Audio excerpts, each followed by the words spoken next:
noche el privilegio de contar con Faustino García Márquez, arquitecto, que es una de esas personas que cambian el mundo con pequeños gestos. El 18 de marzo de 2017, con motivo del nombramiento que le otorgó el Cabildo de Gran Canaria como hijo predilecto de Gran Canaria, el periódico La Provincia escribió que no siempre resulta fácil mirar al futuro, tratar de preservar el medio ambiente y embarcarse en proyectos que los demás no logran ver hasta que no pasa mucho tiempo. Sin embargo, hay personas que saben que a pesar de esas incomprensiones, solo se cambia el mundo a través de pequeños gestos.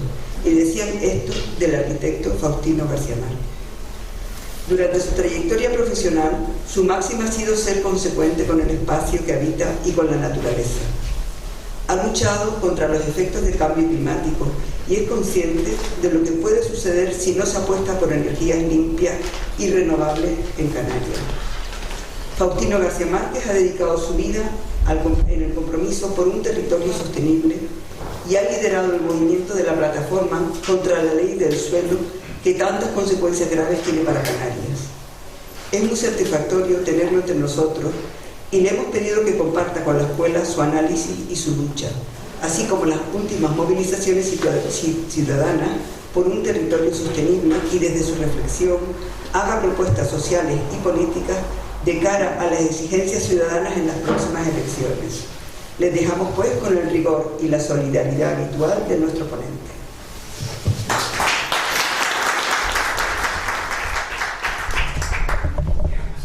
Estas son las cosas por las que no me gusta dar conferencias, porque parece que está uno de cuerpo presente, ¿verdad? Y no, todavía no soy un ser querido, soy una persona. Muchas gracias, por supuesto, por tu cariñosa presentación. Muchas gracias a la escuela por invitarme una vez más a estar con ustedes aquí esta noche, y muchas gracias a ustedes por soportar este tipo de cosas en lugar de irse por ahí a tomar una cervecita, que es lo que apetece a estas horas. Bien, de lo que quería hablarles esta noche, como ya saben por el programa, de lo que quería hablarles esta noche, como ya saben por el programa, es de los conflictos que sobre el territorio se están dando en Canarias. No todos los conflictos, porque hay demasiados realmente, pero sí. A ver si se deja.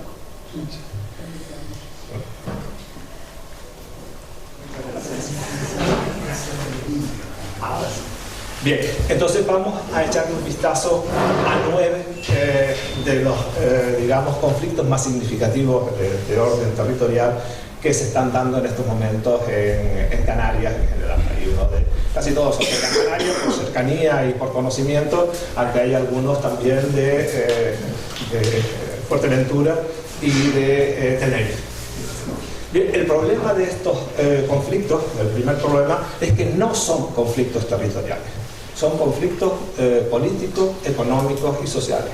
Son conflictos entre individuos y colectividad, entre bienes públicos y apropiaciones privadas.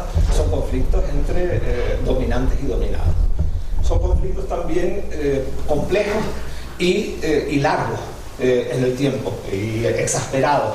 Son conflictos complejos en primer lugar porque meterlos en el ámbito del territorio significa meterlos en un territorio, en un campo particularmente difícil desde el punto de vista tanto técnico como jurídico.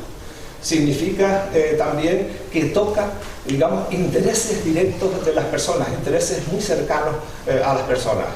Digamos, la identidad, la tierra, el barrio, son cuestiones demasiado cercanas.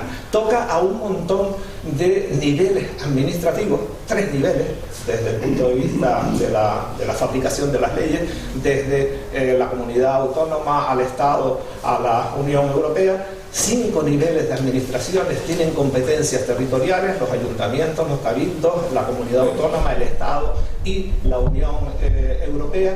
Todo esto hace que sea particularmente complicado tomar decisiones, y además son exasperados también porque son tardíos. Generalmente los conflictos del territorio no aparecen nunca cuando se someten los proyectos a información pública, porque que son documentos muy complejos, que son difíciles de lidiar con ellos y de presentar alegaciones en forma, etcétera, sin un conocimiento extenso y sin un montón de tiempo que dedicarle.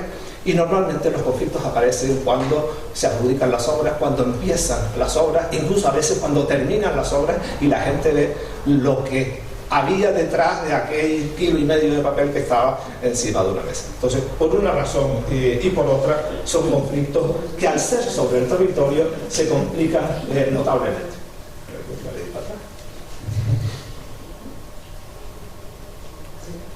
Bien.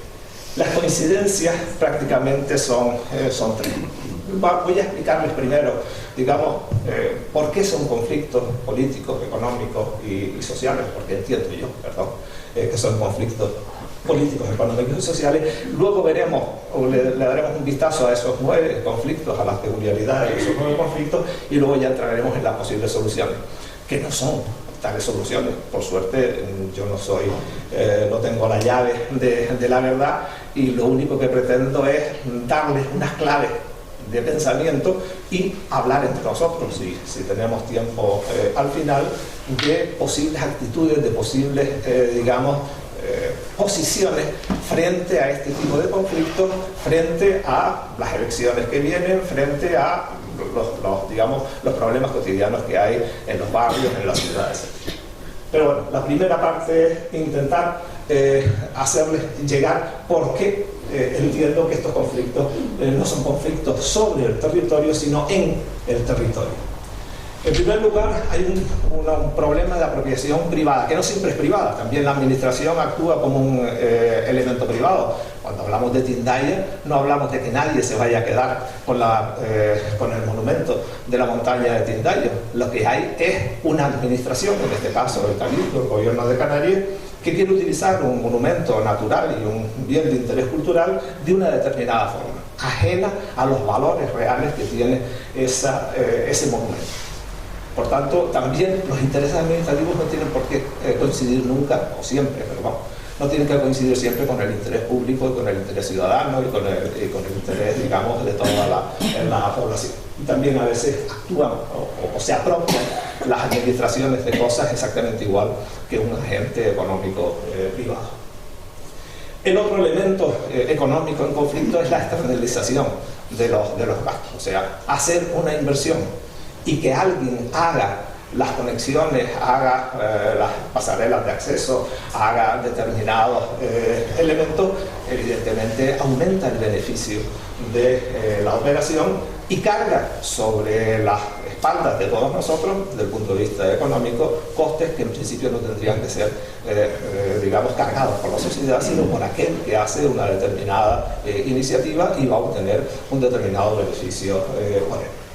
Aparte de eso, hay externalizaciones que no causan costes adicionales, o por lo menos no a corto plazo, como puede ser la congestión de las infraestructuras. El que a lo largo de la Gran Canaria 1 se hayan colgado sucesivamente 3 grandes centros comerciales, evidentemente provoca un problema en la Gran Canaria 1 que no pesa todavía de una forma económica sobre nosotros, pero que pesa sobre todos los usuarios cotidianos de la Gran Canaria 1, entorpeciendo el tráfico, y terminará un momento en que, como en todos estos conflictos, se pedirá el 4º carril o el 5º, o el que haga falta, y entonces sí, lo pagaremos todos nosotros. Por otra parte está, la apropiación social. El primer bien que se suele apropiar cuando hay un conflicto territorial, sobre todo en la ciudad, es justamente la ciudad. El actuar en la ciudad, el hacer negocio en la ciudad, lógicamente se aprovecha de una construcción social. La ciudad es una construcción social en un doble sentido. Por un lado, en que ha sido construida a lo largo, esto ya lo dejo demasiado bajo, ha sido construida a lo largo de generaciones y se configura como se configura en este momento porque hay 10 o 17 generaciones sumadas en esta ciudad que han ido haciendo esta ciudad. Por tanto, la persona que viene a ser un determinado elemento en esta ciudad, pues se beneficia, por así decirlo, del trabajo de esas 17 generaciones, pero además se beneficia también del hecho de que aquí vivan 340.000 personas y que se relacionen entre sí y que eso haga que tenga un determinado mercado. Es por eso, por lo que, por ejemplo, en la legislación urbanística española desde 1956, parte de las plusvalías urbanísticas que se obtienen, de las plusvalías económicas que se obtienen en una determinada operación, tienen que revertir ese 10%, 15% de la urbanización, del suelo urbanizable, etcétera, el suelo que pasa de rústico a urbano.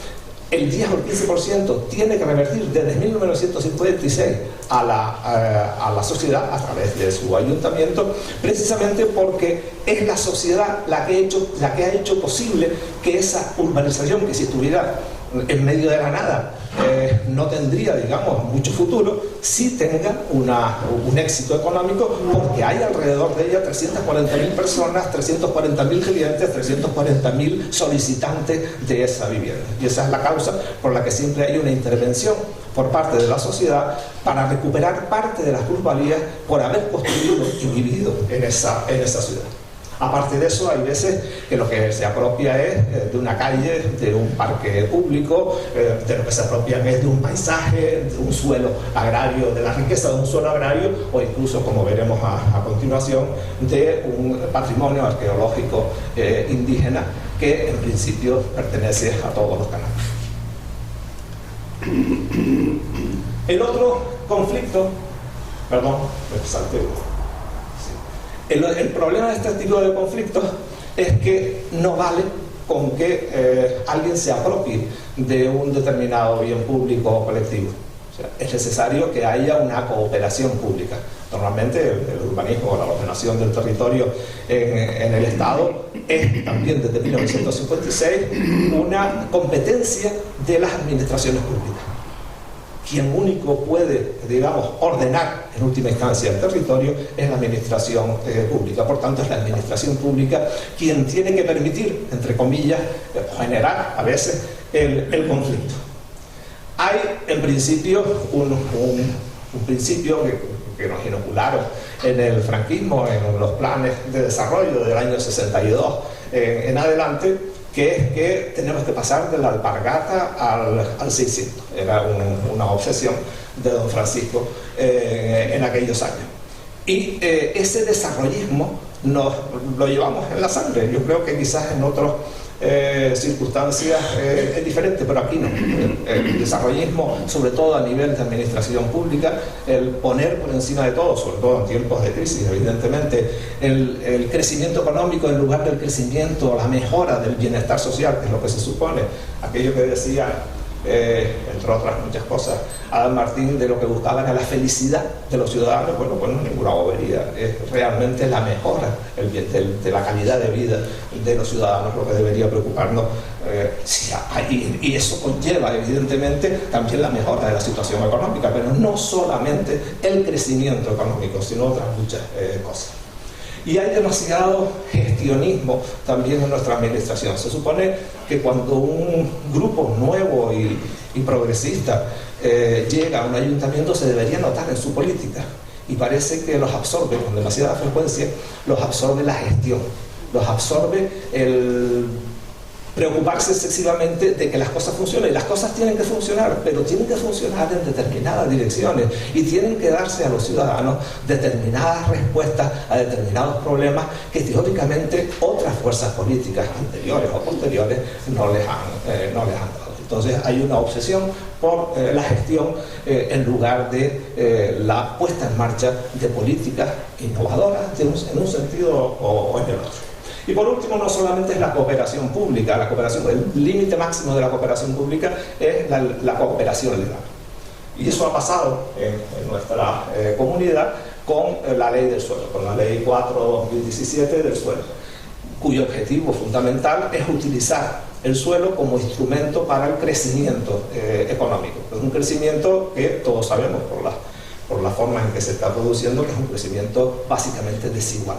Es una acumulación de riqueza en unas manos y una no llegada de esa riqueza, o no en la proporción en la que se está produciendo, al resto, a la mayoría de los ciudadanos. Y lo que hace la ley del suelo básicamente es, por un lado, debilitar el control público, entregando las mayores competencias a la administración más débil, que son los ayuntamientos más débiles y con menor capacidad técnica, salvo media docena como mucho de ayuntamientos y apenas 3 o 4 cabildos como mucho, si es que llega. En Canarias tienen una capacidad técnica suficiente como para hacer frente a las responsabilidades que esta ley les pone en sus manos. Y la prueba es que en un año que lleva en funcionamiento, en vigor esta ley, más de un año, ya son casi 14 meses, prácticamente no se ha puesto en marcha. ¿Y por qué? Lo han dicho digamos, fuentes prácticamente oficiales también, simplemente porque no hay capacidad, porque no hay personal. Se han dedicado durante estos 10 años de crisis económica, se han dedicado a adelgazar la administración, y cuando ha llegado el momento de cargar sobre sus espaldas nuevas competencias, no hay espaldas sobre las que cargarlas. Y eso ha provocado una paralización de la puesta en marcha. Para los que estamos en contra de esa ley, evidentemente eso es una suerte, pero sigue ahí, o sea, no hay que confiarse en absoluto. Por otro lado, también se trata de eludir la planificación. La planificación es un sistema de garantías entre los ciudadanos y las administraciones, de tener un documento técnico serio que puede ser discutido mediante unos trámites de participación ciudadana, etcétera, que puede ser recurrido, que hay toda una serie de garantías a lo largo de ella. También las garantías significan retraso. Evidentemente, siempre se ha dicho que la democracia es digamos, el sistema político más lento, pero por algo se hace, precisamente. O sea, las garantías necesitan tiempo para materializarse, lógicamente. Bien, y si se ponen en lugar de los planes o contra los planes, se utilizan proyectos, se utilizan, digamos, elementos técnicos muy simples de pequeña tramitación, de tramitación rápida, que pueden ser rápidamente aprobados y que solo se refieren a una parte mínima del territorio, a una implantación de una determinada actividad, sin analizar cuáles son las consecuencias que en el entorno cercano y lejano de ese elemento se pueden producir en las personas y en el territorio. Evidentemente se pone en riesgo la coherencia de la ordenación territorial, al mismo tiempo que se pone también en riesgo la participación ciudadana y la generación de conflictos que siempre serán mucho más tardíos en este sistema que en un sistema con garantías de participación desde el principio. Y por último, el otro objetivo para convertir el suelo en un factor económico fundamental es la eliminación de los límites. La eliminación de los límites a través de facilitar la implantación en suelo rústico, que es el suelo más barato, pero también desde nuestro punto de vista el suelo más necesario, el suelo donde está radicada nuestra supervivencia cara a las dificultades que podemos tener, o porque pueden tener a nosotros, a mí por lo menos no me tocará vivirlas, pero que pueden tener las futuras generaciones si les falta todavía más de lo que nos falta a nosotros ahora, un suelo agrario en condiciones, unas producciones agrícolas en condiciones o una energía alternativa en condiciones. Todo eso evidentemente se lo dificultamos si vamos colonizando el suelo rústico, el suelo que debería preservarse precisamente para mantener la naturaleza, para mantener la biodiversidad, para alimentar a una parte de la población, porque evidentemente a los 2 millones y pico que somos, más los 300 o 400 mil turistas diarios que tenemos, evidentemente no hay capacidad en las islas para alimentarlos con nuestros propios productos, pero podemos depender de los productos exteriores quizás un 80% en lugar de un 90%. Bien, esos son, por decirlo de alguna manera, esos son las coincidencias, las cuestiones políticas, económicas y sociales que ustedes mismos podrán ir observando a lo largo de estos 9 casos de conflictos en el territorio que les voy a poner a continuación. El primero es Tindaya. Tindaya es una montaña sagrada. Es una montaña sagrada y sin bobería, sin nostalgia, porque simplemente hay 312 podomorfos grabados en esa montaña. Los podomorfos son grabados en la piedra con la forma de un pie, un rectángulo con los 5 dedos delante. Y esa es la forma en la que todavía los pueblos amazigh del norte de África, que proceden de la misma amazigidad de la que procedemos nosotros,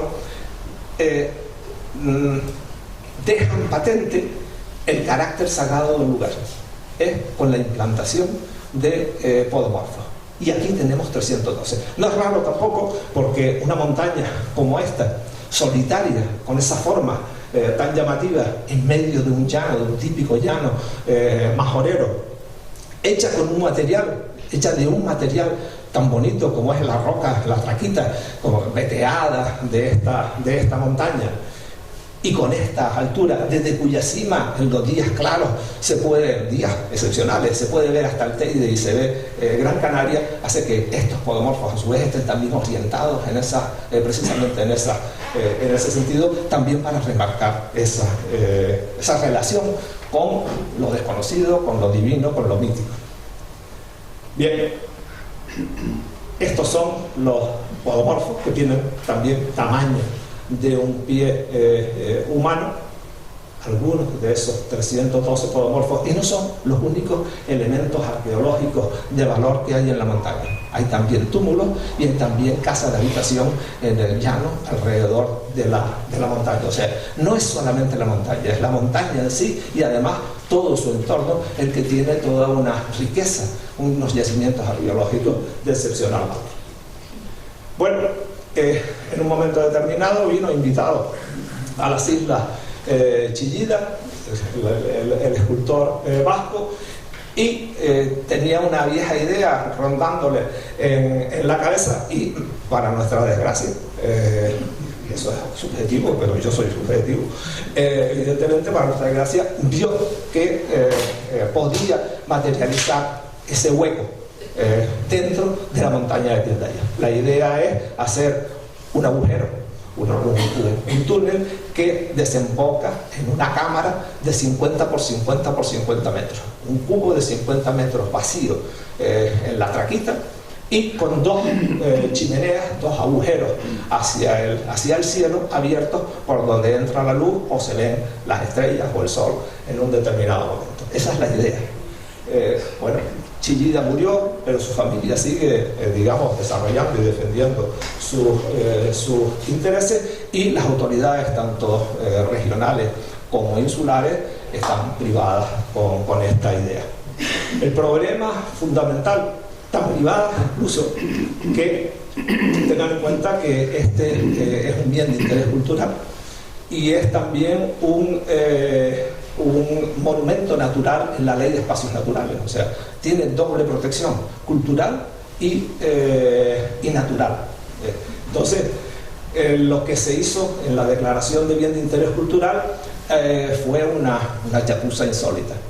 Lo único que se ha declarado como bien de interés cultural es esta Jitirijala en la cima misma de la montaña, cogiendo los principales podomorfos que hay en esa zona y olvidándose de todos los otros elementos que hay en las laderas y alrededor. Realmente el monumento cultural es la totalidad de la montaña e incluso su entorno, pero para que se pudiera hacer sin afectar al bien de interés cultural, se pudiera hacer justamente el proyecto de Chillida, entonces lo que se hace es declarar como BIC exclusivamente esta Tirijala.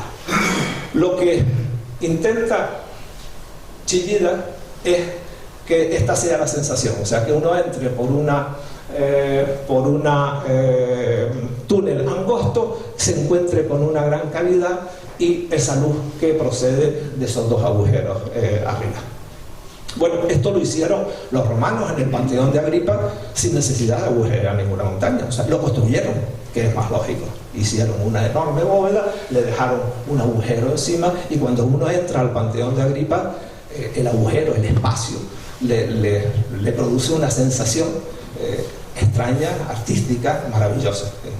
Esto se podía haber hecho perfectamente edificado, pero en vez de eso se quiere hacer dentro de una montaña que además no tiene garantizado, y esa es una de las causas por las que el defensor del común en su momento, el diputado del común en su momento, pidió que se paralizara el proyecto, porque no está garantizado que ese techo aguante, ese techo de 50 por 50 metros de traquita, aguante el peso de la traquita que hay sobre ella. O sea, no solamente se puede poner en peligro algunos de los podomorfos al agujerear esas aberturas hacia el cielo, sino el pico de la montaña si llegara a fallar. De hecho, se dice que uno de los proyectos que hay, aunque es una, digamos, una leyenda bastante oscura, uno de los proyectos que hay es que todo eso sea falso, sea un falso techo de traquita, como si fuera el techo, pero realmente lo que hay son unas vigas metálicas para que no se caiga el trozo de montaña que hay por encima. En cualquier caso,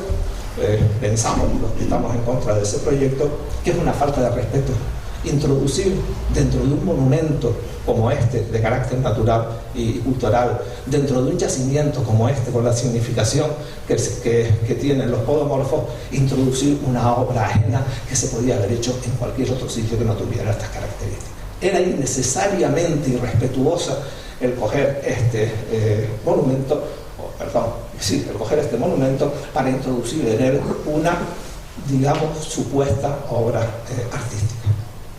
Pero ese es, digamos, el primer conflicto de los que le quería hablar. Una vega menos en Canarias, el centro comercial de Galdar. Esta era, evidentemente ya no es, desde hace muchos años, pero esta era la vega de Guía Galdar. Esta era, digamos, a finales del siglo pasado, pues los platanales que llenaban toda esta llanura.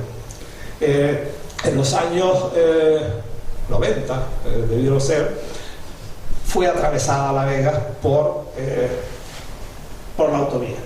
La autovía que viene de los puentes de Silva y va camino de Agaete.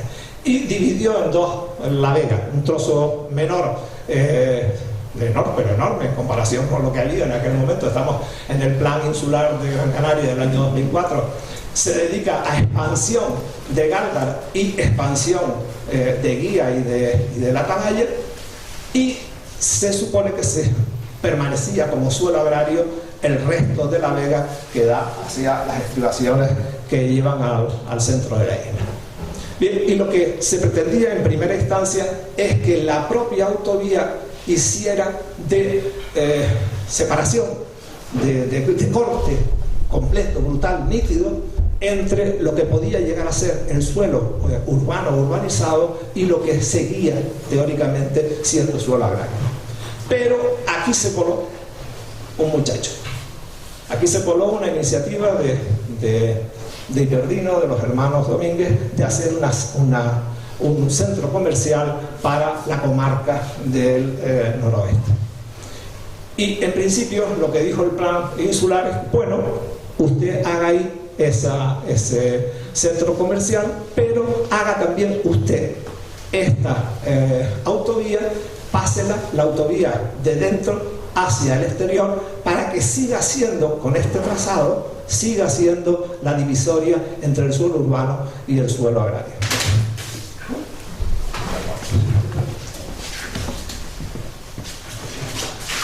Bien, esto años después, por un acuerdo entre el ayuntamiento, el cabildo y el gobierno de Canarias, se convirtió en esto. O sea, se renunció a que los propios promotores desviaran la autovía y se delimitó este ámbito como el ámbito que debía ser ordenado como centro comercial. Con lo cual ya no hay, digamos, previsto una separación nítida entre el suelo urbano y el suelo agrario, y dentro de 10, dentro de 15, dentro de X años, esto podría ser el comienzo de una colonización por la tensión económica que produce sobre el precio de ese suelo, el comienzo de una recolonización, al margen de la necesidad o no necesidad de establecer un gran centro comercial de esta dimensión. Fíjense en la dimensión de este espacio en comparación con el centro de Galdar. O sea, prácticamente el casco antiguo de Galdar no llega al tamaño del nuevo centro comercial. Entonces, todos sabemos cuáles han sido las consecuencias sobre el pequeño comercio de esta grande superficie en el entorno de la ciudad de Las Palmas, con la última adquisición de los alisios, y cómo puede haber llegado ya incluso a la saturación para este tipo de comercio este suelo. Y cuando se producen esas saturaciones, lo que se hace es cambiar el uso, y entonces esto se convertirá quizás con el tiempo en otro uso que seguirá tensionando toda esta área agrícola, ahora cada vez menos agrícola, pero fuertemente agrícola, que hubo en su momento. Bien, de aquí nos vamos a Guanarte. Es el cacho más deseado, parece, de toda la ciudad de Las Palmas. En principio, como saben, era simplemente un arenal que incluso con las grandes temporales, hasta el agua, no solo la arena, el agua podía pasar de punta a punta. Por supuesto, el agua hace mucho tiempo que no pasa, salvo en tubería, y la arena, la pobre, se queda estancada en las canteras porque no tiene salida hacia el otro lado del istmo.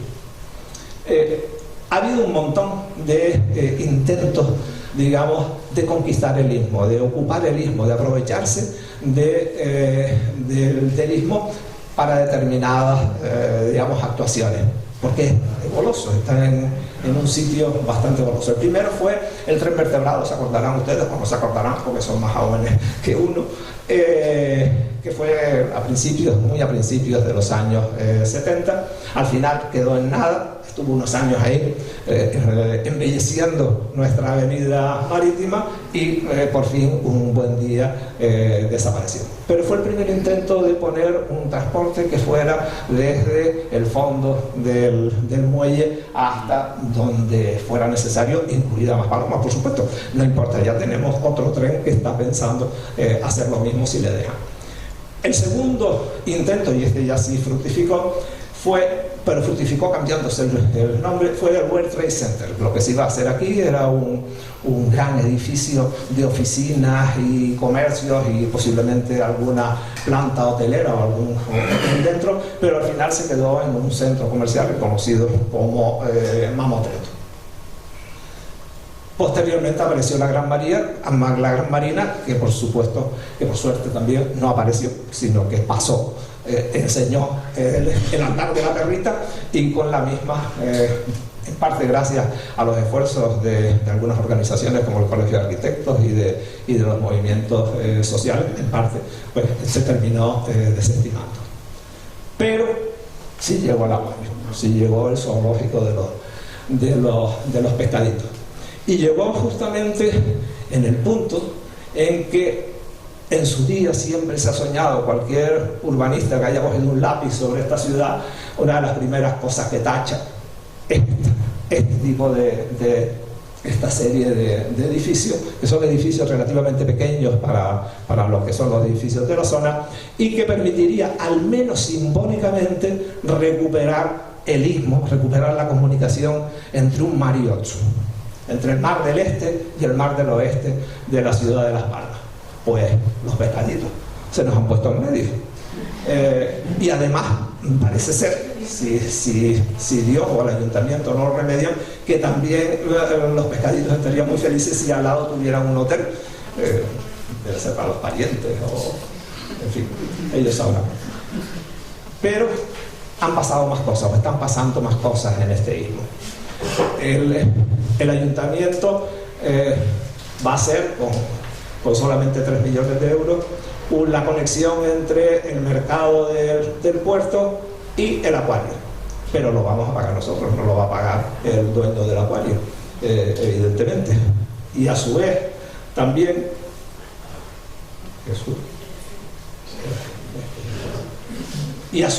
un señor se le ocurrió que se podía también poner en el istmo un teleférico para llegar hasta la montaña del Vigía, y por encima de todas las azoteas de la isleta, pues llevar a la gente para que, sobre todo los turistas y los cruceros y todas esas cosas, todo tiene que ser turístico, llevarlos a lo alto para que disfrutaran de la vista y con la misma compraran algo y bajaran.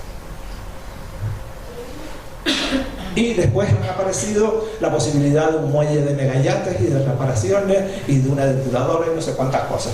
Evidentemente a los vecinos de la isleta están determinadas, porque ya bastante es que el istmo sea el lugar con los mayores atascos de la ciudad de Las Palmas, sobre todo a la 1 y a las 6 de la tarde, y sea una vía imposible de atravesar, para que encima se empiecen a sumar encima de ella todos estos atractores, todos estos problemas añadidos, hasta que explote o hasta que nos pidan que solamente con unos cuantos milloncitos de euros enterramos todas las calles de Las Palmas, y encima de esas calles podemos hacer lo que nos dé la gana, porque por debajo es por donde irán los coches.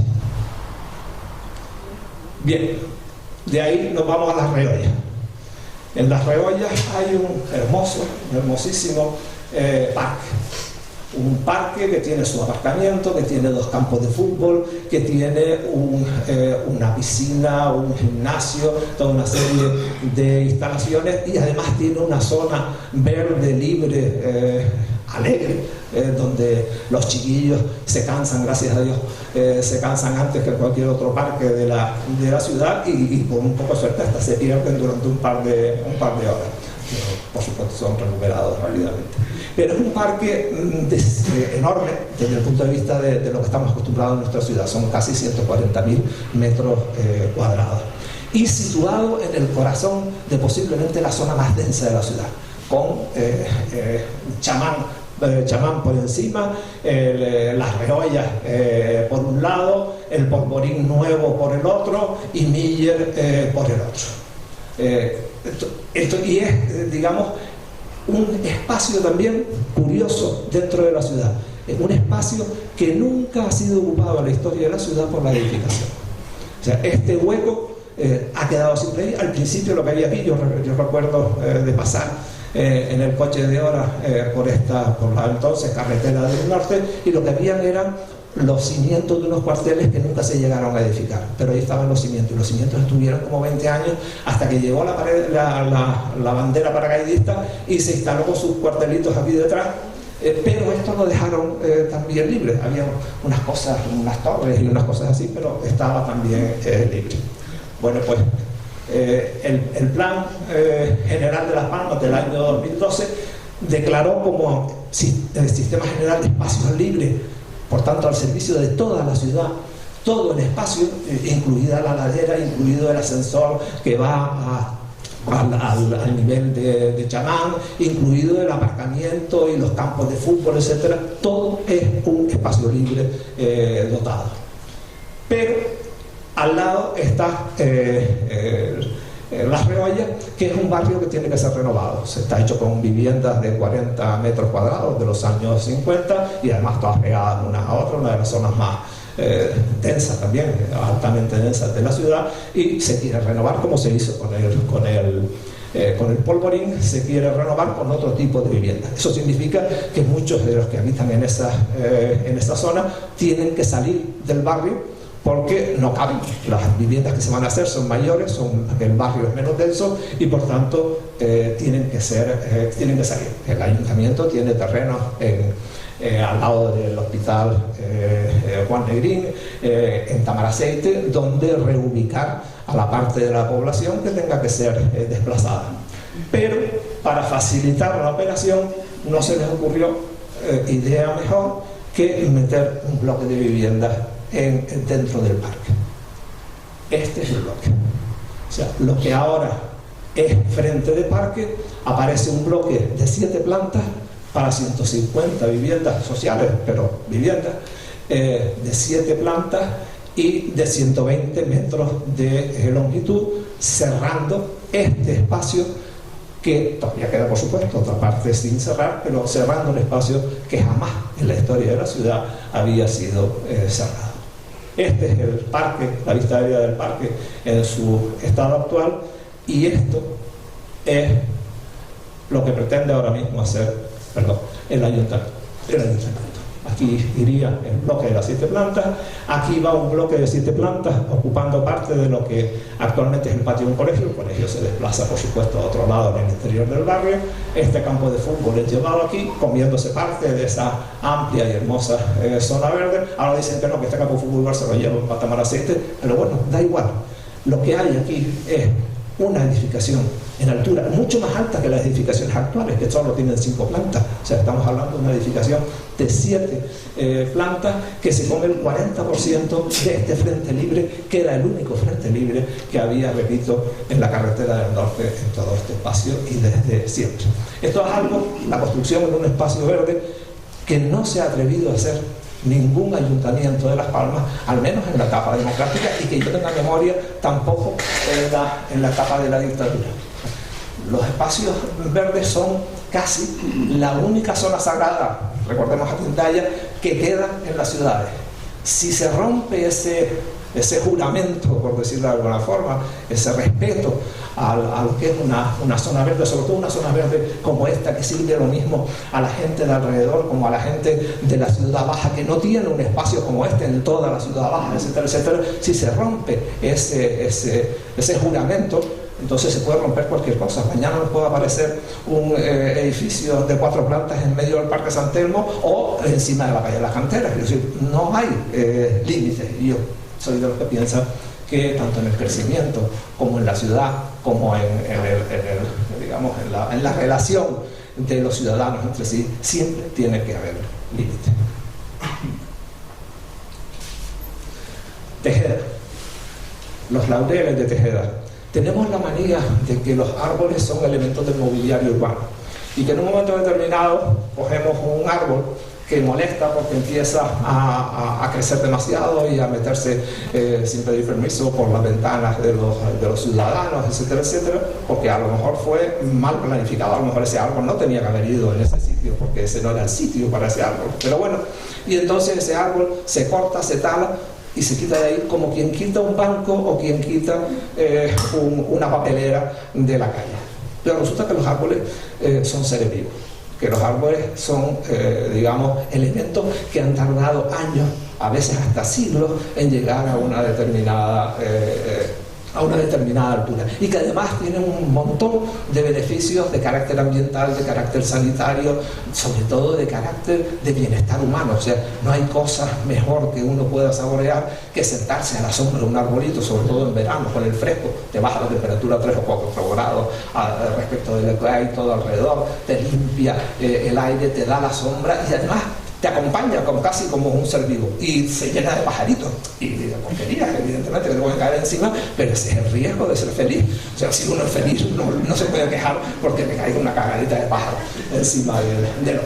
Bueno, pues en Tejeda tenían también sus laureles de Indias, que además han sido muchas veces hitos, han sido referencias en la historia. Ustedes van por el campo y ven de repente una araucaria perdida en medio de la nada y allí hay una casona, no una casa, una casona.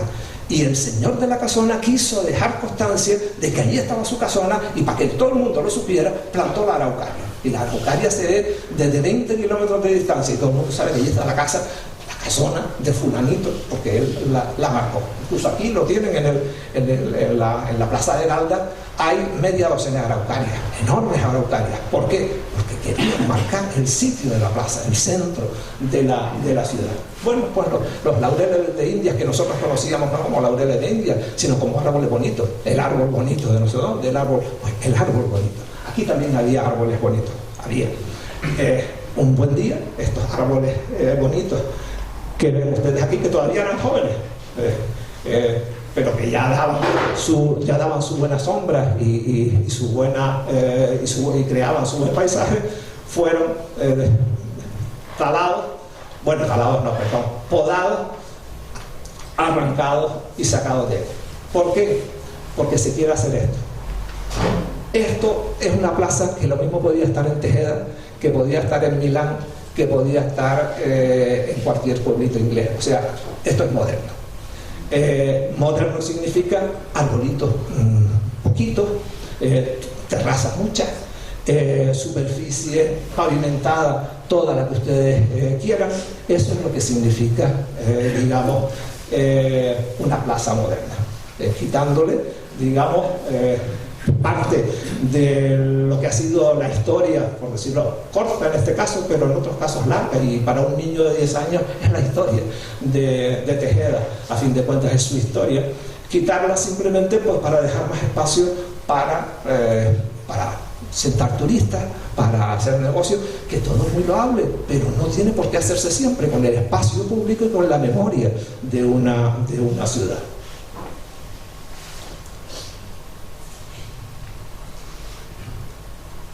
Bien, y eso, bueno, al final los árboles, para que no se murieran, los plantaron aquí, en medio de la nada. O sea, esto está a medio camino entre Tejeda y el barranco. De repente hay aquí un repecho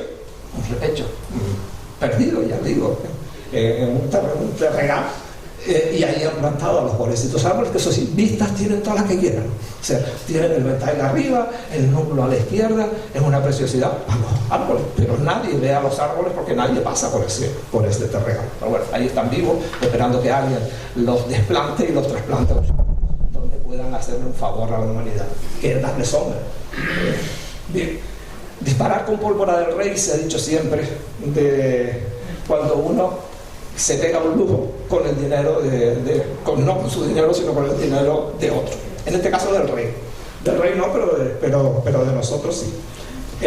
Esto es el parque acuático, decían parque, o como quieran llamarle, del Beril, en el sur de Gran Canaria. Este es el barranco del Beril, con las hermosísimas tabaibas y sobre todo los tardones, que son tan típicos de toda esta área. Aquí empieza ya el macizo de Amurga, hasta allá arriba, hasta el barranco de Fataga, y esta es, digamos, la foto bonita, todavía a pesar de todo, del barranco del Beril. La foto fea es esta. Este borde que da contra la antigua carretera, la Gran Canaria 500, que pasa por aquí, se utilizó para tirar las tierras de desmonte de prácticamente todas las obras que se hicieron en la plataforma de Playa del Inglés. Bueno, y esta es la excusa para decir, bueno, esto no vale nada, esto no hay que conservarlo. Claro, primero lo destroza y luego dice que no vale nada. Está clarísimo, digamos, cuál puede ser el proceso y el resultado. Bien, lo cierto es que en el plan general de 1996 del ayuntamiento se dijo, no, esto es para un parque temático, todo él dedicarlo a un parque temático para la ciudad turística del sur. Pero en el 2004, 8 años después del plan general, aparece el plan insular y dice, no señor, esto es un parque urbano con equipamiento turístico. O sea, un parque urbano con unas cuantas cositas comerciales o lo que sea dentro de ese parque, pero básicamente un parque, que además hace falta. O sea, una cosa es que en el sur haya esta zona amarilla, que podría ser verde también, y otra cosa es que no se necesite espacios verdes, que hay muy pocos, visitables, pisables y retosables. Bien, pues este era el parque de Playa del Inglés. Se convirtió en el parque de Playa del Inglés. Después apareció el tren. Una especie de maldición que desde el tren vertebrado nos persigue a los canariones. Y atraviesa el Beril. Y hasta ahí tiene una estación y todo. Bueno, se proyecta que tenga una estación aquí y que se conecte con el nudo por el que se entra al Beril y a Playa del Inglés. Bueno, eso es el plan territorial especial que se hizo en el año 2010 del tren. Y luego apareció otro plan, que este no se llegó a aprobar, pero llegó a estar aprobado al menos provisionalmente en el año 2014, que es el plan de los territorios que existían entre la antigua carretera del sur, la Gran Canaria 500, y la autopista la Gran Canaria 1. Bien, pues este dijo, bueno, aquello que dijo el plan insular de que iba a ser un parque urbano con equipamiento turístico, pues el equipamiento turístico, mire por dónde van a ser senderos, zonas deportivas, etcétera, para que estos habitantes urbanitas de este núcleo turístico atraviesen, les atraiga atravesar esta superficie, pasando por debajo o por encima del tren, pero bueno, eso ya lo resolvería alguien, supongo, y se adentren en el espacio natural de Amurga. Era el espacio de transición, el parque urbano de transición entre la zona urbana y la zona natural de Amurga.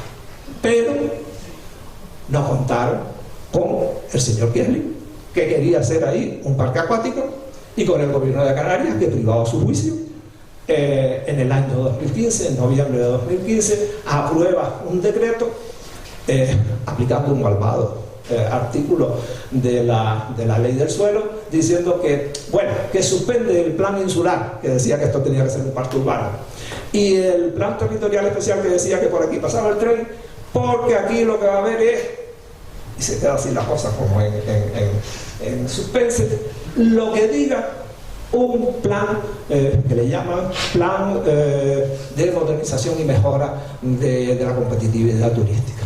Ese plan, misteriosa y milagrosamente, aparece un mes después en el Boletín Oficial del Estado, hecho por una empresa pública, claro.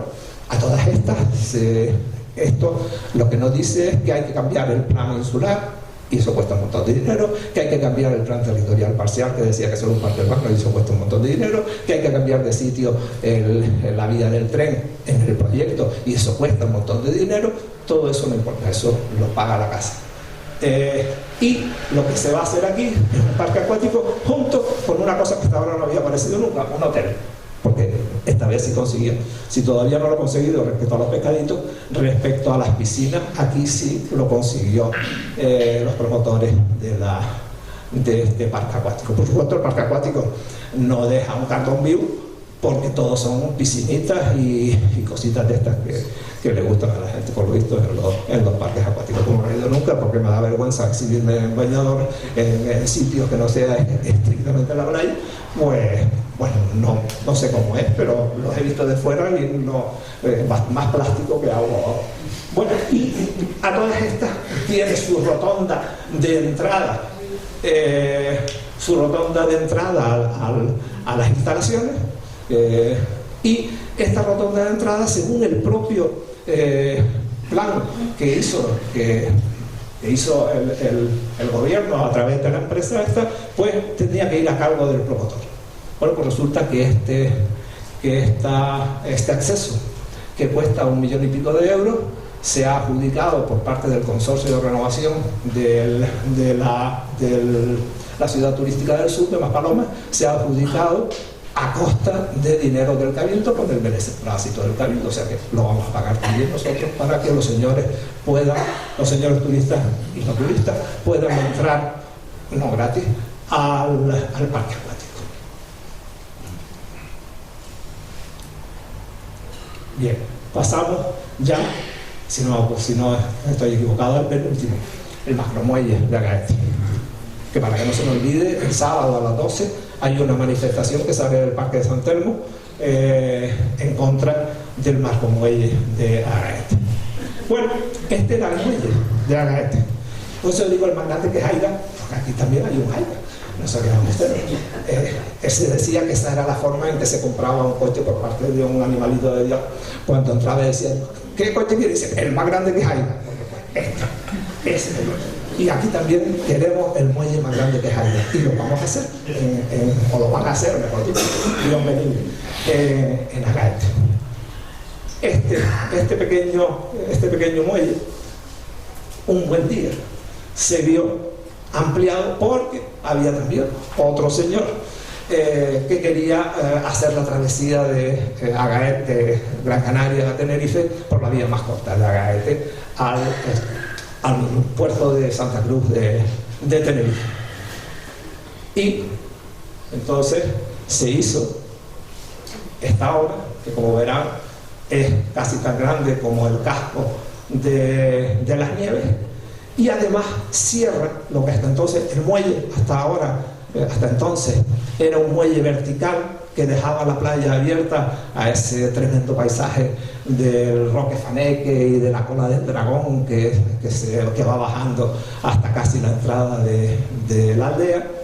Bueno, pues ahora se le ha puesto delante, por algo hoy venía en el periódico que hay un escrito firmado por 100 fotógrafos contra el muelle, porque les ha jeringado, evidentemente les jeringará todavía más las fotos que se quieran hacer desde las Nieves hacia ese maravilloso paisaje. Bueno, pues aquí aparece el trasto este, que es mucho más grande que los conjuntos de edificios, y bueno, y se quedó medianamente abierta esa zona con la playa mirando hacia el barco y hacia el tremendo espolón.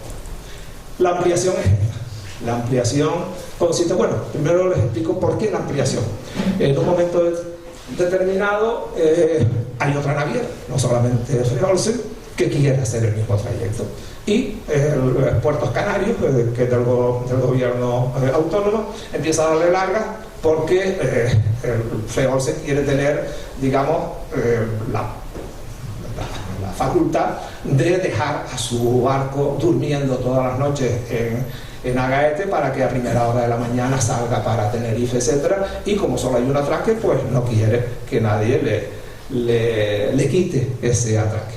Evidentemente, Naviera Armas va hasta el Tribunal de la Unión Europea y al final el Tribunal de la Unión Europea dice, efectivamente, no puede haber un monopolio. Esto no tiene por qué ser,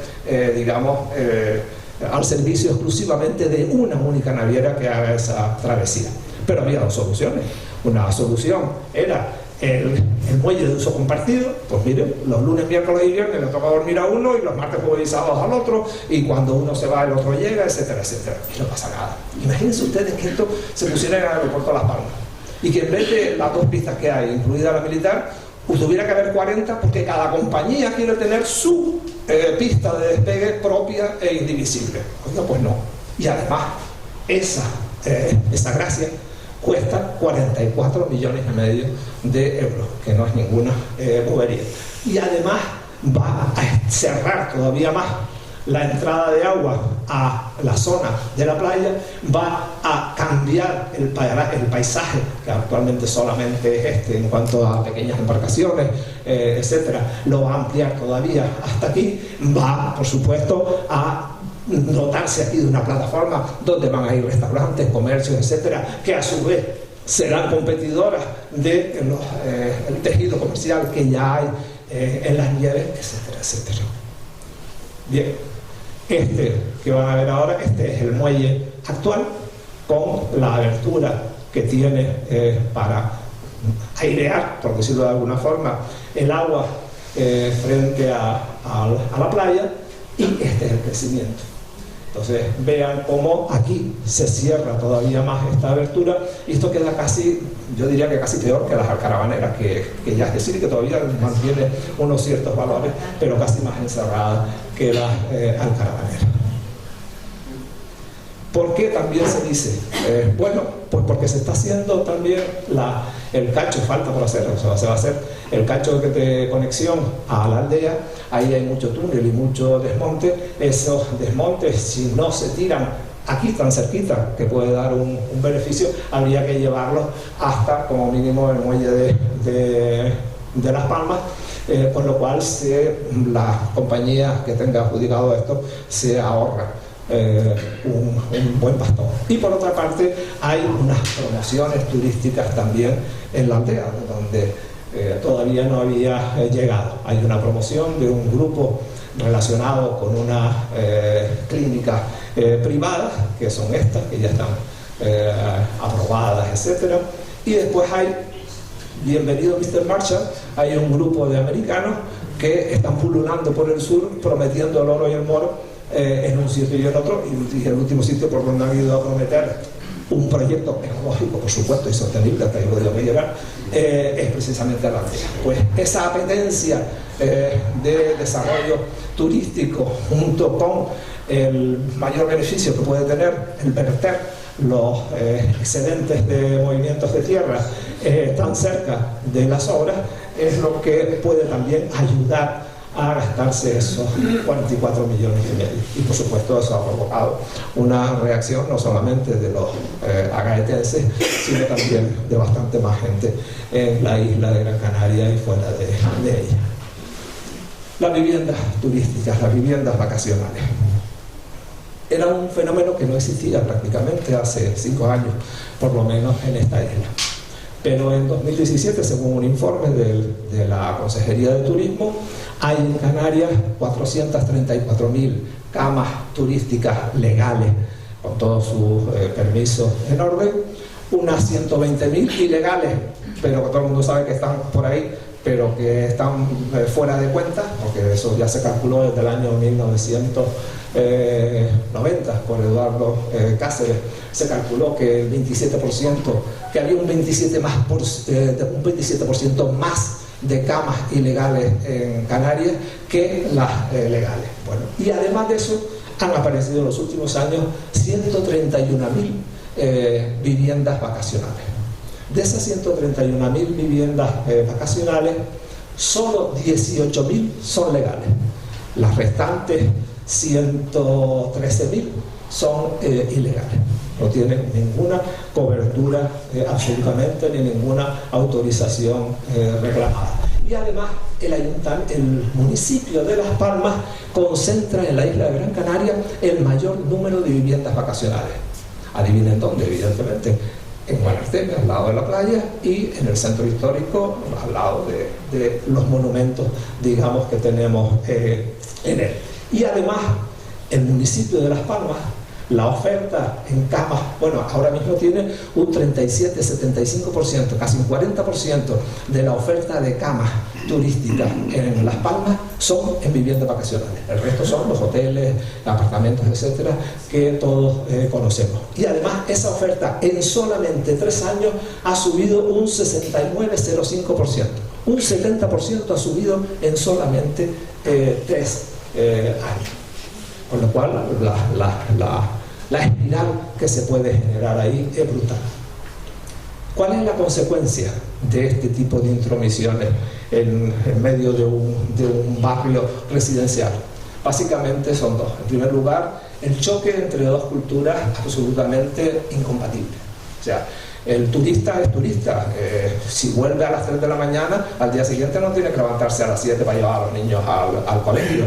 Y además, si vuelve en copa, pues muy bien, pues para eso ha venido, para estar en copas y no tener que conducir ni que hacer nada durante un montón de días. Por tanto, hay unos horarios incompatibles, un comportamiento incompatible. Pero no solamente eso, es que el turista en un barrio residencial significa alterar la demanda del turista, no son las mismas que las demandas de los residentes. O sea, un turista no necesita colegio. Entonces, si un barrio se despuebla de residentes sustituidos por turistas, sobran los colegios, sobran los locutorios, los consultorios médicos, sobran los comercios de cercanía, la tiendita de tabaco, la de la lotería del igual, que normalmente el turista tampoco usa. O sea, lo que rompe es mucho más que la convivencia dentro de un bloque de vivienda.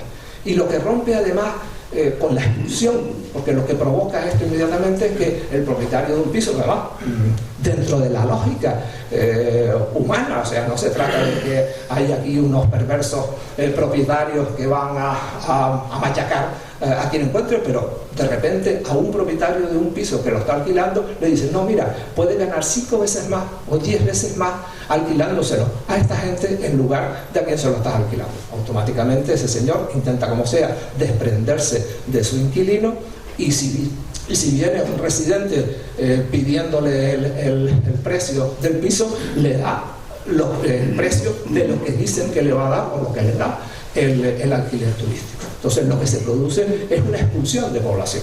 Lo que se produce es un cambio de una población residente por una población turística. No, por supuesto, al 100%, pero sí en una proporción, digamos, apreciable. Porque estamos hablando en Las Palmas de 2.000, todavía, en el año 2017, 2.000 viviendas vacacionales. 2.000 viviendas vacacionales no son ninguna bobería. Y eso, además, concentrado, no disperso en toda la ciudad. En Lomo Magullo, en Telde, no hay viviendas vacacionales todavía, por lo menos, pero no han pasado. Pero en Guanarteme y en Vegueta sí que hay un montón ya de viviendas vacacionales. Bueno, pues eso lo que provoca es que esos expulsados, primero, personalmente tienen que irse a un barrio en el que no han vivido en toda su vida, hacerse de nuevo con una red de conocidos, etcétera, y en el barrio de donde se va se rompen un montón de relaciones. Y la ciudad es relación, la ciudad es conocer gente que te encuentras en la calle y que sabes que vive allí, que vive sobre todo en barrios populares, como es el caso de Manarteno, o en barrios muy circunscritos, como puede ser el caso incluso del casco histórico de Vegueta. Bueno, pues ese es el daño. O sea, esto no es un problema económico de decir: no, es que no queremos que ganes más dinero alquilándoselo a turistas. No, es que no se puede admitir que se destrocen las redes y las dotaciones se nos baraten, porque además la gente que se vaya en un hipotético movimiento masivo que puede llegar con los años, porque este fenómeno está empezando, no ha acabado. En un movimiento masivo, pues esas personas que son desplazadas del barrio donde tenían su residencia se van a un barrio donde van a provocar una demanda también de dotaciones. El colegio se va a quedar chico porque hay más gente pidiendo vivir de manera permanente con niños pequeños, etcétera, en un barrio que a lo mejor ya estaba envejecido y donde no había esa demanda. Entonces, esas dotaciones que se quedan obsoletas o infrautilizadas dentro del barrio turistificable se convierten en una demanda en el barrio residencial periférico a donde va a parar estas personas. Bueno, pues y este es un estudio que publicó el diario.es en septiembre, lo publicó diciendo que Las Palmas de Gran Canaria era la ciudad del estado donde más habían subido los alquileres en los 3 últimos años, un 48% en 3 años. Y no lo está diciendo, digamos, nadie que tenga un interés específico, digamos, sino un diario digital de ámbito estatal y que por tanto no tiene ninguna razón para decir que sea Las Palmas o que sea La Coruña quien tiene este lamentable récord. Bien, además tenemos en nuestra Constitución el derecho a la vivienda, tenemos una legislación básica que dice que todo ciudadano tiene derecho a vivir en un sitio en que no tenga ruido y que haya un buen medio ambiente, etcétera, que todo ciudadano tiene derecho a un entorno con relaciones, sobre todo una zona residencial, que se mantengan esas relaciones que son propias de la ciudad. Todo eso está dicho en nuestra legislación estatal básica del territorio, además de la Constitución.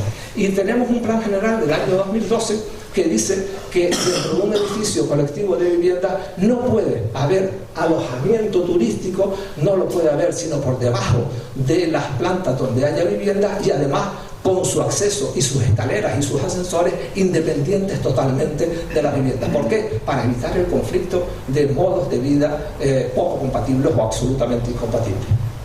Bien, esta ordenanza está en nuestro plan general desde el año 2012 y sin embargo cuando ha llegado la hora no se ha aplicado en estos 3 años en que han aparecido 2.000 viviendas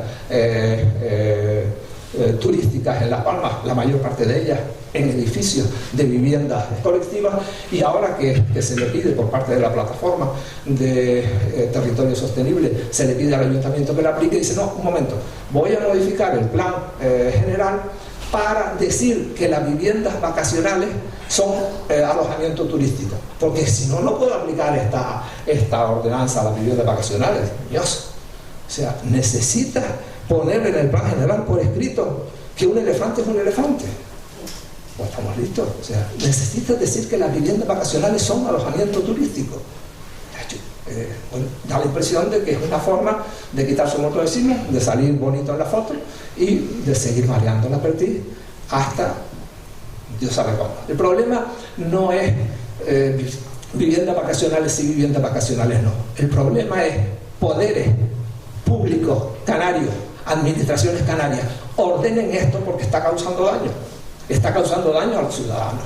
Ordenen esto en la forma en que sea más apropiado, en que se discuta más democráticamente y lo que quieran, pero ordenen esto de una maldita vez. Y ni la administración autonómica ni el ayuntamiento de Las Palmas está haciendo frente a este problema. Está permitiendo que la situación simplemente se pudre. Y quienes se pudren no es la situación, generalmente quienes se pudren son los ciudadanos que sufren directamente en uno y otro bando. Sufren directamente estas inacciones públicas. Y por tanto, lógicamente, hay movimientos sociales también queriendo recuperar el barrio. Y el último, Tenerife, el Rincón de la Orotava. El Rincón de la Orotava es un precioso, todavía subsiste, un área platanera al borde del mar, en el norte de Tenerife, encerrada prácticamente entre la autopista y el puerto de la Cruz.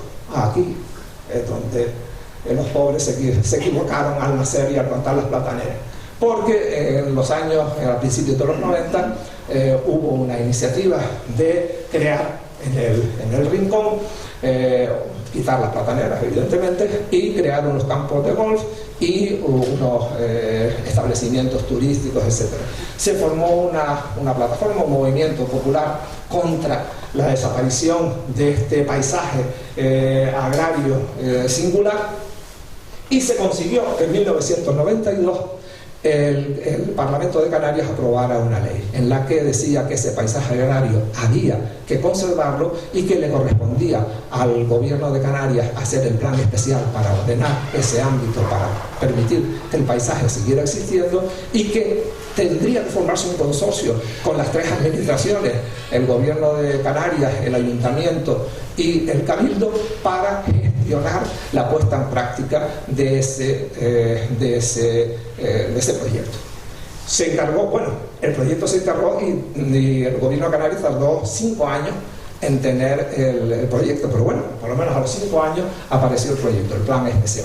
Y el plan especial lo que hacía un estudio económico y agrario muy valioso, y establecía una serie de pequeños establecimientos turísticos dispersos que no tuvieran un impacto paisajístico ni restaran excesivo territorio a los cultivos, y que se tenían que gestionar de manera cooperada para que los beneficios de estos establecimientos turísticos se repartiera proporcionalmente a la superficie cultivada realmente, no a la superficie propiedad de, sino a la superficie cultivada por cada una de las explotaciones que había en la Orotava. Con eso lo que se hacía era premiar, incentivar la puesta al cultivo, el mantenimiento del cultivo de esa zona de la isla. Bien, esto también se constituyó el consorcio. Estos eran los proyectos. Este era un hotel disperso con bungalows y tal, pequeñito, una granja escuela, un centro ecuestre, había también un albergue, había también un camping. Todas estas cosas tenía que gestionarlas ese consorcio. Bueno, pues llegamos al año 2018 y dice el gobierno de Canarias: mire, no hemos hecho nada absolutamente, no hemos gestionado, no se ha puesto ni una racha en todo ese proyecto, no se ha realizado nada absolutamente en 21 años, pero no podemos aplicar el plan especial del Rincón de la Orotava porque hay que adaptarlo a la nueva ley del suelo. O sea, después de 26 años de la ley, lo único que hay es una declaración flagrante de que, bueno, que como ha venido otra ley tiene que adaptarse a esa ley, y a continuación otros 26 años hasta que venga la próxima ley, esperemos que no tarde tanto, y asunto concluido. O sea, lo que tenemos aquí es simplemente, así como antes les decía que a veces se coopera con la ley, se utiliza la ley como la ley del suelo, la ley 4/2017, se utiliza para fomentar un determinado uso, una determinada explotación del territorio. De la misma forma, no se utiliza la ley, no se cumple la ley para evitar que se produzca una actuación que no quieren los poderes públicos, y en concreto el ayuntamiento de la Orotava, que siempre se ha opuesto a este proyecto. Entonces, la ley es tan peligrosa cumpliéndola como no cumpliéndola, depende del contenido que tenga.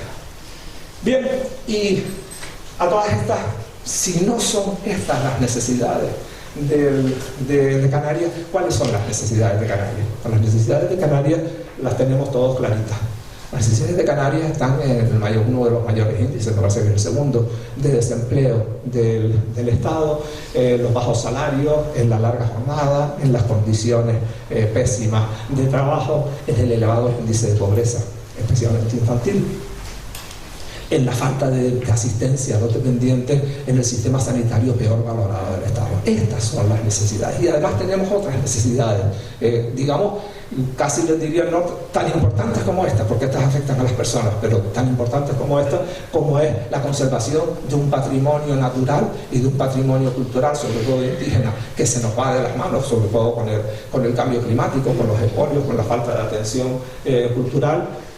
Una alta dependencia externa, tanto por la actividad económica, que depende de que un turista quiera venir o no quiera venir, o un tour operador lo quiera traer o se lo quiera llevar a Turquía, la dependencia energética, que sigue todavía en el 92%, la dependencia alimentaria del exterior, que está en el 90 o por encima del 90%, lo cual significa una máxima vulnerabilidad ante lo que puede pasar en el cambio climático, lo que puede pasar con fenómenos meteorológicos extremos, lo que puede pasar con epidemias que pueden más fácilmente prender en estas islas, y nos encontramos a 1.500 o 2.000 kilómetros de los auxilios que nos pueden llegar.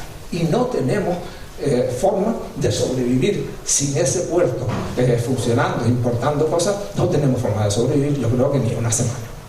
Bien, esos son los problemas, y junto a eso tenemos enfrente un continente que más va a sufrir el cambio climático por su pobreza, por sus condiciones actuales y por la dureza especial del cambio climático en el continente africano, con el cual necesitamos ser solidarios y necesitamos establecer líneas de co-desarrollo, de desarrollo de ellos y de desarrollo nuestro. Necesitamos todas esas cosas, y no precisamente una ley del suelo que explote el suelo como si de una riqueza inacabable se tratara. La solución es un cambio absoluto, un cambio global. No estamos hablando ya de cambios de leyes solamente, o cambios, no, es un cambio de la sociedad. O sea, tenemos que ser conscientes de que este modelo que ha creado el cambio climático, que ha creado el calentamiento, que ha producido el calentamiento global, que ha producido una desigualdad brutal, que ha cargado la carga de la crisis exclusivamente sobre las capas populares de la población, no puede continuar así. No puede continuar así, o no habrá generaciones futuras. En un momento determinado no habrá vida en el planeta. O sea, conseguiremos que este planeta sea un planeta, en todo caso, habitado por cucarachas, que parece que son un poco más resistentes que nosotros a este tipo de fenómenos. Por tanto, se requiere un cambio, o sea, por eso les decía que antes que no les iba a dar soluciones mágicas. Es necesario cambiar las políticas, es necesario cambiar socialmente la actitud de los ciudadanos frente al poder y frente a situaciones de las pateras o del continente africano o de tantas cosas. Es necesario cambiar los hábitos, es necesario consumir menos y producir menos residuos.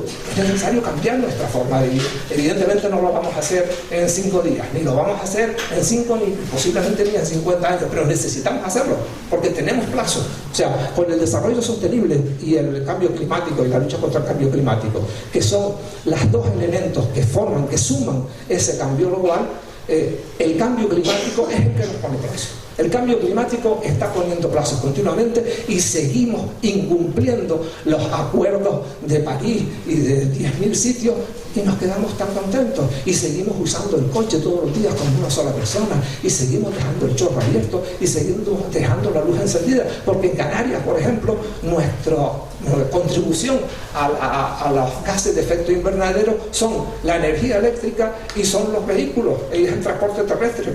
No tenemos industria, y el agua que se produce también con petróleo y con emisiones a la atmósfera. Bueno, pues si no controlamos nosotros en esta porquería de isla, por lo chiquititas, no por las islas, Dios me libre, en esta minucia de islas, no controlamos los 3 factores mediante los cuales contribuimos a que ese cambio climático siga aumentando, siga calentándose la Tierra, sigan produciéndose cada vez más fenómenos meteorológicos extremos, epidemias, sequías, etc. Si no somos capaces de hacerlo, es que no merecemos sencillamente sobrevivir, pero nosotros sobreviviremos. El cambio es relativamente lento. Lo malo es los que vienen detrás. Los malos son los nietos de nuestros nietos, son los que nos van a tener mucho cuidado. El proceso, el camino, por tanto, no es ni una ley, ni un acuerdo de París, ni nada por el estilo. Al margen de que hagan falta estos acuerdos, a ver si la gente y los gobiernos se lo toman en serio de una maldita vez. El problema es empezar realmente un proceso personal y social y político, evidentemente, de cambio. Y el objetivo de ese cambio es exclusivamente el bienestar humano. O sea, no se trata aquí de proteger a una especie en extinción, que también, porque son indicadores, esas especies en extinción lo único que están diciendo es: el próximo eres tú. O sea, si dejas que me extinga yo, eres tú el próximo en extinguirte. Son simplemente indicadores, pero no son por las especies en extinción ni por las plantas maravillosas que tenemos, etc. Es por nosotros mismos, es por el bienestar humano. Y sencillamente esas plantas maravillosas que tenemos se conservarán si nosotros vivimos mejor, y no se conservarán si seguimos viviendo como pretendemos vivir. Bien, el cambio, el desarrollo duradero, el desarrollo sostenible y el cambio climático prácticamente coinciden. Y no es verdad que todo sea sostenible, que los proyectos de Bienvenido Mr. Marshall en la aldea sean sostenibles, ni que el macromuelle de Agaete sea sostenible. No es verdad. O sea, lo sostenible está dicho por Naciones Unidas hace ya, pues, 30 y pico, 31 años. Desde 1987 ha dicho que simplemente un desarrollo sostenible es el que consume recursos de forma que le deje también consumir esos recursos a las generaciones futuras. El que le deje espacio a las generaciones futuras y a los pobres actuales también. O sea, son ellos los únicos que tienen derecho a consumir recursos no renovables en estos momentos, porque son los que lo necesitan para llegar como mínimo al mismo nivel de bienestar al que nosotros podemos llegar, o simplemente a un nivel de bienestar mínimamente humano, que es lo único que muchos de ellos van a sobrevivir, que es lo que muchos de ellos no van a conseguir en esta generación. Bien, y como da la casualidad que este planeta no crece, sino que tiene la maldita costumbre de crecer, nos lo vamos comiendo, y conforme nos lo vamos comiendo, ahí se va quedando, decrece, no crece. Y como no crece, lo que hay que poner es límites. Cuando se dice, no, es que no se pueden poner límites al mercado y tal. Estamos en el mercado, pero estamos en un planeta que tiene límites. Y si no respetamos los límites del planeta, el mercado se va a volver un mercado funerario. ¿Sí? Harán dinero mientras haya gente que pague para que la entierre, y llegará un momento en que se enterrarán a sí mismos los enterradores, porque no habrá otra cosa que hacer. Bien, ¿cuál es lo que se ha fíjense los 17 objetivos que tiene Naciones Unidas, aprobados por todos los jefes de gobierno y todo? Para eso se las pintan como ellos son. Los 17 objetivos que tiene Naciones Unidas en estos momentos para el desarrollo sostenible, fíjense cuáles son los 5 primeros. Fin de la pobreza, hambre cero, salud y bienestar, educación de calidad, igualdad de género. También hay otro, el 10, la reducción de desigualdades, las ciudades sostenibles, el trabajo decente, la energía asequible. Esos son los objetivos del desarrollo sostenible. Este es el bienestar humano. No que el paisaje sea bonito, ni que los bichos sobrevivan. Este es el bienestar humano. Estos son los objetivos fundamentales del desarrollo sostenible. Y eso es lo que tenemos que buscar por encima de todo. La dificultad está en que tenemos una sociedad que todos ustedes saben cómo está, desmovilizada, consumista, hedonista, totalmente alienada, y mover a esa sociedad para un cambio que además les lleva inexorablemente a una austeridad, no a una infelicidad, no a una peor vida, pero sí a una austeridad, a consumir menos, a producir menos residuos. Bien, y además esos movimientos están disgregados, están separados, hay sectarismo, hay digamos gente que no ve nada más que el problema que tiene y le importa un pito que sea la causa de ese problema, no combate la causa, combate el síntoma. Hay gente que dice también que no, ustedes no se preocupen por todos estos problemas, que cuando yo llegue al poder, o cuando yo haga la revolución, o cuando yo consiga la independencia, esto se arregla en 5 minutos. Chacho. Mientras tanto, hay un montón de gente sufriendo y los problemas evidentemente no se arreglan nunca solos. O sea, tenemos unos movimientos sociales dispersos y unos movimientos sociales muy débiles. Y evidentemente con ellos empezar el proceso nos va a costar Dios y ayuda. Pero lo tenemos que hacer. Es la única forma que tenemos de ponernos en marcha. ¿Qué es lo que nosotros podemos hacer mañana? Lo que podemos hacer, estos son boberías si ustedes quieren, pero son boberías necesarias. Pues mañana podemos hablar con alguien, podemos coger una guagua, podemos caminar, podemos compartir el coche con alguien, o dejarlo en casa mejor todavía, podemos ahorrar energía, apagar las luces, cerrar el chorro, bañarnos con el agua un poco menos caliente, consumir menos, cambiar un hábito que sabemos negativo, que sabemos contaminante. Socialmente podemos apuntarnos a un grupo, aunque sea un grupo de bridge, pero algo, a conectarnos entre nosotros. Da exactamente igual lo que sea, pero empezar a actuar colectivamente. Y si ya estamos metidos en el club de bridge, pues empezar a convencer a la gente de que hay que escuchar a los de la isleta y a los del macromuelle y ver lo que les está pasando, a ver si los del club de bridge pueden hacer algo por ellos, por ejemplo una merienda a favor de ellos, algún detalle, digamos, por el estilo. Y empezar dentro de esos grupos a moverse. sencillamente, y ahora ya en serio, a moverse para buscar confluencias, para buscar uniones entre movimientos, para buscar que tengamos que, digamos, que pensar globalmente, pero podamos actuar localmente. En política, pasado mañana, en mayo, bueno, las elecciones en este país empiezan en cuanto acaban las anteriores, pero en mayo hay además elecciones de verdad. Bueno, en primer lugar, yo creo que lo que tenemos que hacer es tomar partido. No estoy diciendo afiliarse, digo tomar partido. O sea, ya está bien de denostar de los políticos y decir que la política es una mierda, todos son unos corruptos, etcétera, etcétera, etcétera. Bueno, desgraciadamente hay demasiada corrupción a nuestro alrededor y lo sabemos. Pero la política es necesaria, la política es posiblemente el empleo más noble que pueda tener una persona si lo hace con fundamento, si lo hace como tiene que hacerlo. Y además es necesaria para mover, sobre todo para mover una democracia, para mover una dictadura. Por supuesto, Franco decía que era político, hombre, claro, así cualquiera, pero en una democracia hace falta mucha política. Pero ya les digo, no estoy hablando de afiliación, estoy hablando de tomar partido, de no tener miedo a definirse, a decantarse por una cosa o por otra cada vez que pase una cosa, y a tener opinión y a preocuparse por las cosas que pasan. Y pasado mañana hay elecciones, lo que hay que hacer es usar el voto sobre todo para recordar lo que han hecho y lo que han dejado de hacer estos señores durante 4 años en la oposición o en el poder, da exactamente igual, pero todos tenían unos programas. Bueno, y empezar a exigirles unos compromisos serios, fechados, documentados, elaborados, unos compromisos serios respecto al cambio, respecto a cambios necesarios, respecto a la sostenibilidad, al cambio climático, a la derogación de la ley del suelo. Eso lo pongo yo por mi cuenta, pero ustedes también lo pueden, digamos, poner si les parece. Y sobre todo a la educación, a la sanidad, a la pobreza, a la dependencia, al bienestar, a la solidaridad y el desarrollo y el codesarrollo con el continente africano, a todos estos problemas de los que hemos estado hablando como necesidades de este archipiélago africano, es lo que hace falta que ellos se definan. Y no diciendo que vamos a ser sostenibles y vamos a preocuparnos mucho por los dependientes sociales, etcétera, etcétera, sino qué medidas presupuestarias, qué medidas en tiempo legales y de otro tipo va usted a tomar y de gestión para resolver este problema en un 10%, en un 15% en los próximos 4 años. Y si no lo hace, pues ahí se queda usted. Pero tenemos que usar, digamos, casi diría que fanáticamente el valor de nuestro voto y exigir que si no hay compromiso, no hay voto. Bien, y con esto ya termino. Ya sé que me he alargado demasiado, pero que no soy incapaz de decir estas boberías en menos tiempo.